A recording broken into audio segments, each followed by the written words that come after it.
Graças a Deus está virando rotina. Sexta-feira é dia de conversar com o Sérgio Vale para poder entender melhor os destaques da semana na economia.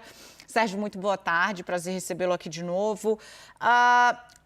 Sérgio, assim, tem vários dados surgiram essa semana, mas eu fico com o de hoje, parto dele, desse dado da PNAD, para a gente poder expressar um pouco o quadro geral no Brasil. Cara, meio país, 106 milhões de pessoas vivendo com R$ 415 por mês durante um ano, R$ 13 por dia, é um fosso, um recuo histórico, né, nos índices de poder de compra e de poder de consumo dos brasileiros. Isso é um histórico que ajuda a entender um pouco as pesquisas, né, no momento em que você vê que é a economia que está pegando mesmo para a escolha do próximo presidente do Brasil. A crise chegou no estômago. Como é que a gente sai desse atoleiro?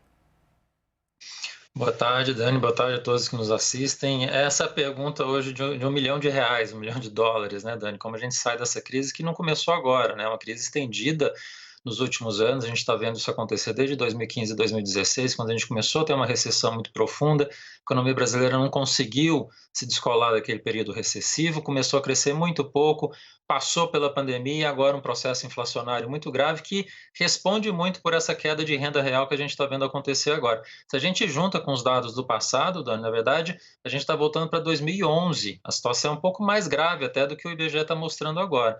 Então, assim, a solução, obviamente, passa por você reformar a economia e voltar a crescer. Crescer a economia vai fazer com que você volte a ter mais emprego, volte a ter condições de ter mais salários, só que está difícil a gente ver isso acontecer. Esse ano não vai ter crescimento, ano que vem as expectativas de todo mundo é de crescimento muito próximo de zero.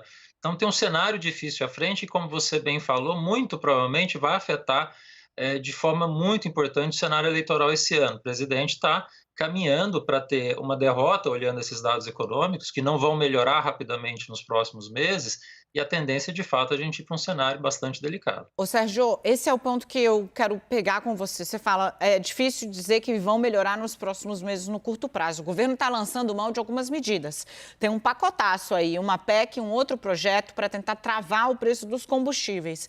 Ontem, o ministro da Economia, Paulo Guedes, e o presidente da República fizeram um apelo a donos de supermercados. A palavra é do próprio presidente Bolsonaro, né? Eu faço um apelo, segurem, diminuam a margem de lucro para a gente segurar os preços da cesta básica. O governo vem cortando impostos, tentando abrir aí alguma frente.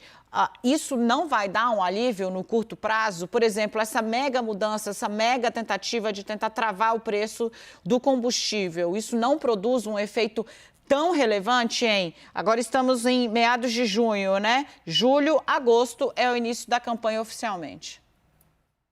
Dani, muito pouco, viu? Há estimativas do mercado colocando aí uma queda potencial de 3 pontos percentuais, né? Uma inflação que hoje está em 9, a gente poderia ter uma inflação de 6% no final do ano.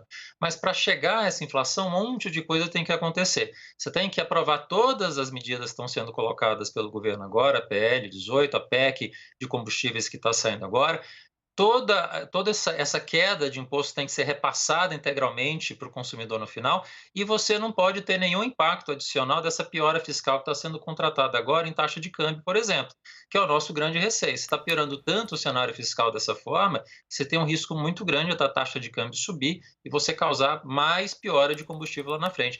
Sem esquecer, né, Dani, que preço de petróleo está voltando a subir, tem um cenário bastante adverso à frente, taxa de câmbio está voltando a acelerar. Então, assim, o governo está fazendo todo esse esforço, mas o que ele vai entregar no final? Não vai conseguir trazer a inflação para baixo, a gente vai ver uma inflação ainda entre 8% e 9% esse ano, infelizmente, e está contratando um risco fiscal muito grande para frente, né, que vai trazer ainda mais dificuldade para o governo a partir de 2023. Então, assim, a gente está gastando e está enxugando o gelo, infelizmente.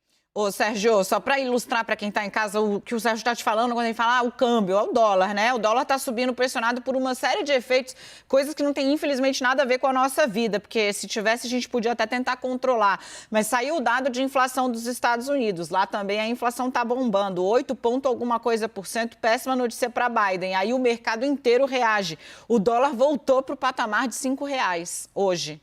Hoje o dólar voltou para o patamar de R$ 5 e ontem o petróleo voltou a bater ali 123 dólares o barril.